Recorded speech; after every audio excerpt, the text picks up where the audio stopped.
My dear student, कैसे हैं आप सब बच्चों। आज हम क्लास 8 के इतिहास भाग 1 के दूसरा पाठ का तीसरा पाठ देखेंगे। दूसरे पाठ में हमने देखा था कि कैसे व्यापार से युद्ध तक फैल जाता है भारत और कंपनी के बीच, यानी कि अंग्रेजों के बीच, और फिर धीरे धीरे यह व्यापार एक बड़ी लड़ाई का तरफ बढ़ जाती है और इसमें प्लासी का युद्ध हो जाता है और फिर बक्सर की लड़ाई हो जाती है और बहुत सारे लोगों की मौत हो जाती है। अब इसमें देखेंगे कि किस तरीके से कंपनी का फैलता शासन था, यानी कि कंपनी का शासन कैसे फैलता था। करा है यदि हम 1757 से 1857 के बीच ईस्ट इंडिया कंपनी के द्वारा भारतीय राज्यों पर कब्जे की प्रक्रिया को देखें तो कुछ महत्वपूर्ण बातें सामने आती हैं, यानी कि इस 1757 और 1857 के बीच, यानी कि जो भी प्रक्रिया है अगर इसके बीच में हम देखें तो बहुत ही महत्वपूर्ण बातें सामने आती हैं। किसी अनजाने इलाके में कंपनी के सीधे सैनिक हमला प्राय नहीं किया, यानी कि सीधे जो कंपनी के सैनिक थे वो सीधे हमला नहीं करते थे। उसने किसी भी भारतीय रियासत का अधिग्रहण करने से पहले विभिन्न राजनीतिक, आर्थिक और कूटनीतिक साधनों का इस्तेमाल किया, यानी कि भारतीय चीजों को छूने से पहले और अपने अधिकार में लेने से पहले उनके अंदर कोई न कोई राजनीतिक, आर्थिक और कोई न कोई कूटनीतिक साधन का इस्तेमाल वे किए। कहा कि बक्सर की लड़ाई 1764 के बाद कंपनी ने भारतीय रियासतों में रेजिडेंट तैनात कर दिए और एक कंपनी के राजनीतिक या व्यवसायिक प्रतिनिधि होते थे। उनका काम कंपनी के हितों की रक्षा करना और उन्हें आगे बढ़ाना था, यानी कि कंपनी के हितों की रक्षा, वो कंपनी के हित की ही बात करते थे और उसकी रक्षा करते थे और फिर उसी को बढ़ाना ही उनका काम था। किनका? रेजिडेंट का। रेजिडेंट के माध्यम से कंपनी के अधिकारी भारतीय राज्यों के भीतरी मामलों में भी दखल देने लगे, यानी कि भारतीय राज्यों के भीतरी मामलों में, यानी कि जो अंदर काम होते थे, राज्यों के भीतर जो काम होते थे उसमें भी वह अपना अड़चन डालने लगे। और अगला राजा कौन होगा, किस पद पर किसको बिठाया जाएगा, इस तरह की चीजें भी कंपनी के अफसर ही तय करना चाहते थे, यानी कि कौन राजा कहाँ का, किस राज्य में, कौन से क्षेत्र में कौन क्या किस पद पे रहेगा, सारा चीज ये अंग्रेज ही देखते थे। कई बार कंपनी के रियासतों पे सहायक संघ भी थोप दी। जो रियासत इस बंदोबस्त के नाम लेती थी उसे अपनी स्वतंत्र सेनाएं रखने का अधिकार नहीं रहता, उसे कंपनी की तरफ से सुरक्षा भी थी और सहायक सेना के रख रखाव के लिए वह कंपनी को पैसा भी देती थी। अगर भारतीय शासक रकम अदा करने में चूक जाते, यानी कि नहीं दे पाते, तो जुर्माने के तौर पर उनका इलाका कंपनी अपने कब्जे में ले लेती, यानी कि थोड़े से समय में भी अगर वो, यानी कि जिनका समय सीमा बंधा हुआ था, अगर उसमें वो नहीं देते थे तो उन पर जुर्माना थोप दिया जाता था और जो उनका इलाका रहता था वो कंपनी, यानी कि ईस्ट इंडिया कंपनी अंग्रेजों के कब्जे में आ जाती। उदाहरण के लिए जब रिचर्ड वेलेस्ली गवर्नर जनरल 1798 से 1805 के बीच, उस समय अवध के नवाब को 1801 में अपना आधा इलाका कंपनी को सौंपने के लिए मजबूर किया गया, क्योंकि नवाब सहायक सेना के लिए पैसा अदा करने में चूक गए और इसी आधार पर हैदराबाद के भी कई इलाके छीन लिए गए। यहाँ पे एक चित्र भी दिखाया गया है। करा कि अपने बेटों ब्रिटिश रेजिडेंट्स के साथ खड़े नवाब सिराजुद्दौला टीली कैटल द्वारा बनाया गया यह चित्र है।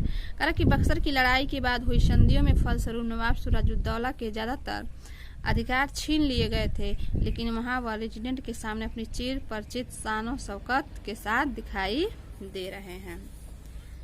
फिर आता है टीपू सुल्तान, यानी कि शेरे मैसूर। कहा कि जब कंपनी को अपने राजनीतिक और आर्थिक हितों पे खतरा दिखाई दिया तो कंपनी ने प्रत्येक सैनिक टकराव का रास्ता भी अपनाया और दक्षिण भारतीय राज्य मैसूर के उदाहरण से यह बात समझी जा सकती है। हैदर अली शासनकाल 1761 से 1782। उनके विख्यात पुत्र टीपू सुल्तान, यानी कि हैदर अली कौन थे? टीपू सुल्तान के पिता थे। 1782 से 1799 तक किसका था? टीपू सुल्तान का था। जैसे शक्तिशाली शासकों ने नेतृत्व में मैसूर काफी ताकतवर हो चुका था। मालाबार तट पर होने वाला व्यापार मैसूर रियासत के नियंत्रण में था और जहां से कंपनी काली मिर्च, इलायची खरीदती थी। और 1785 में टीपू सुल्तान ने अपनी रियासत में पड़ने वाले बंदरगाहों से चंदन की लकड़ी, काली मिर्च और इलायची का निर्यात रोक दिया। सुल्तान ने स्थायी सौदागरों को भी कंपनी के साथ कारोबार करने से रोक दिया और टीपू सुल्तान ने भारत में रहने वाले फ्रांसीसी व्यापारियों से घनिष्ठ संबंध विकसित की और उनकी मदद से अपनी सेना का आधुनिकीकरण किया। यानी कि धीरे धीरे वो क्या किए? बंदरगाहों से जो भी निर्यात होते थे, जैसे चंदन की लकड़ी, काली मिर्च, इलायची, वो रोक दिए। फिर जो स्थायी सौदागर थे, उस क्षेत्र के जो स्थायी सौदागर थे, उनके साथ भी कारोबार करना रोक दिया। और फिर क्या किए? जो फ्रांसीसी व्यापारी थे, उनसे घनिष्ठ संबंध बना लिए और उनकी मदद से अपनी सेना का आधुनिकीकरण, यानी कि नए तरीके से उनका निर्माण किया। यहाँ पे देखिए, टीपू सुल्तान के बेटे को बंधक के रूप में कारनिवास के सामने पेश किया जा रहा था और डेनियल आर्म द्वारा चित्र, यानी कि चित्र टीपू सुल्तान के बेटे को बंधक बनाया जा रहा है। फिर कराया कि सुल्तान के इन कदमों से अंग्रेज आग बबूला हो गए। यानी कि जब वो फ्रांसीसियों से व्यापारिक संबंध बना लिए तो जो अंग्रेज थे वो आग बबूला हो गए। उन्हें हैदर अली और टीपू सुल्तान बहुत महत्वाकांक्षी, घमंडी और खतरनाक दिखाई देते थे। किसको? अंग्रेजों को। अंग्रेजों को लगता था कि ऐसे राजाओं को नियंत्रित करना और कुचलना जरूरी है। फलस्वरूप मैसूर के साथ अंग्रेजों की 4 बार जंग हुई। कितनी बार? 4 बार जंग हुई। कब कब? 1767 से 69 तक, फिर 1780 से 84 तक, फिर 1790 से 92 और फिर 1799, यानी कि 4 बार युद्ध हुआ। और फिर श्रीरंगपट्टम की आखिरी जंग में कंपनी को सफलता मिल गई। अपनी राजधानी की रक्षा करते हुए टीपू सुल्तान मारे गए और मैसूर का राजकाज पुराने ओडिया राजवंश के हाथों में सौंप दिया गया। इसके साथ ही मैसूर पर भी सहायक संधि थोप दी गई। यह टीपू सुल्तान का खिलौना शेर है जो अंग्रेजों को दबोच रहा है। अब आता है मराठों से लड़ाई। करा कि 18वीं शताब्दी के आखिर से कंपनी मराठों की ताकत को भी काबू और खत्म करने में सोचने लगी थी। कब? 18वीं शताब्दी में। 1761 में पानीपत की तीसरी लड़ाई में हार के बाद दिल्ली से देश का शासन चलाने का मराठों का सपना चूर-चूर हो गया। उन्हें कई राज्यों में बांट दिया गया और इन राज्यों की बागडोर सिंधिया, होलकर, गायकवाड़ और भोसले जैसे अलग अलग राजवंशों के हाथों में चली गई। और ये सारे सरदार एक पेशवा यानी कि सर्वोच्च मंत्री के अंतर्गत एक कन्फेडरेसी यानी कि राज्य मंडल, जो गठबंधन कहलाता है, के सदस्य थे। पेशवा और इस राज्य मंडल का सैनिक और प्रशासनिक प्रमुख होता था और पुणे में रहता था। महादजी सिंधिया और नाना फडणवीस 18वीं सदी के आखिर के 2 प्रसिद्ध मराठा योद्धा और राजनीतिक थे। यानी कि राजनीतिक मतलब जो राजनीतिक बारे में सबसे ज्यादा ज्ञान रखता हो। एक के बाद एक कई युद्धों में कंपनी ने मराठों को घुटने टेकने पे मजबूर कर दिया। पहला युद्ध 1782 में सालबाई संधि के साथ खत्म हुआ, जिसमें कोई पक्ष नहीं जीत पाया। दूसरा अंग्रेज मराठा युद्ध 1803 से 5 कई मोर्चों पे लड़ा गया और इसका नतीजा यह हुआ कि उड़ीसा और यमुना के उत्तर में स्थित आगरा और दिल्ली सहित कई भूभाग अंग्रेजों के कब्जे में आ गए। अंततः 1817 से 19 के तीसरे अंग्रेज महायुद्ध में मराठों की ताकत को पूरी तरह कुचल दिया गया और पेशवा को पुणे से हटाकर कानपुर के पास बिठूर से पेंशन पे भेज दिया गया। अब विंध्य के दक्षिण में स्थित पूरे भूभाग पर कंपनी का नियंत्रण हो चुका था। यानी कि सारे लोगों को हराने के बाद कंपनी का यानी कि अंग्रेजों का शासन हो गया। सर्वोच्चता का दावा। उपयुक्त विवरण से स्पष्ट है कि 19वीं सदी की शुरुआत से कंपनी क्षेत्रीय विस्तार की आक्रामक नीति पे चल रही थी। लॉर्ड हेस्टिंग्स 1813 से 1823 तक गवर्नर जनरल थे के नेतृत्व में सर्वोच्चता की एक नई नीति शुरू की गई और कंपनी का दावा था कि उसकी सत्ता सर्वोच्च है, इसलिए वह भारतीय राज्यों से ऊपर है और अपने हितों की रक्षा के लिए वह भारतीय रियासतों का अधिग्रहण करने या उनको अधिग्रहण की धमकी देने का अधिकार अपने पास मानती है।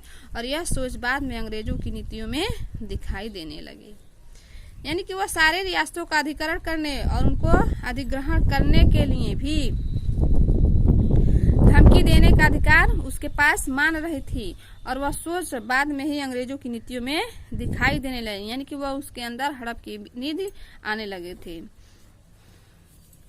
लेकिन यह प्रक्रिया बेरोक टोक नहीं चली। उदाहरण के लिए जब अंग्रेजों ने कित्तूर यानी कि फिलहाल कर्नाटक में, जो कित्तूर पहले था वो इस समय कर्नाटक है, ये छोटे से राज्य को कब्जे में लेने का प्रयास किया तो रानी चेन्नम्मा ने हथियार उठा लिए और अंग्रेजों के खिलाफ आंदोलन छेड़ दिया और फिर 1824 में उन्हें गिरफ्तार किया गया और 1829 में जेल में उनकी मृत्यु हो गई। किसकी? रानी चेन्नम्मा की। और फिर चेन्नम्मा के बाद कित्तूर स्थित संगोली के एक गरीब चौकीदार रायन्ना ने यह प्रतिरोध जारी रखा और चौतरफा समर्थन और सहायता से उन्होंने बहुत सारे ब्रिटिश शिविरों और दस्तावेजों को नष्ट कर दिया और आखिरकार उन्हें भी अंग्रेजों ने पकड़ करके 1830 में फांसी पे लटका दिया। और प्रतिरोध के ऐसे कई दूसरे उदाहरण आप इस किताब में आगे पढ़ेंगे। और फिर धीरे धीरे 1830 के दशक अंत में ईस्ट इंडिया कंपनी रूस के प्रभाव से बहुत डरी हुई थी और फिर कंपनी को भय था कि कहीं रूस का प्रभाव दूसरे एशिया में फैल करके उत्तर पश्चिम से भारत की ओर अपनी चपेट में न ले ले। और इसी डर से चलते अंग्रेज अब उत्तर पश्चिम भारत पर भी अपना नियंत्रण स्थापित करना चाहते थे। और फिर धीरे धीरे महाराजा रणजीत सिंह ने कंपनी की दाल नहीं गलने दी और फिर 1839 में उनकी मृत्यु के बाद इस रियासत के साथ दो लंबी लड़ाइयाँ हुई और आखिरकार 1849 में अंग्रेजों ने पंजाब का भी अधिग्रहण कर लिया, यानी कि पंजाब पे भी उसने अपने नियंत्रण में ले लिया और फिर धीरे धीरे चारों तरफ उनका ही नियंत्रण हो गया। इस तरीके से अंग्रेज सर्वोच्चता का दावा करने लगे। नेक्स्ट पार्ट में हम विलय नीति देखेंगे। इस वीडियो में मात्र इतना ही। धन्यवाद।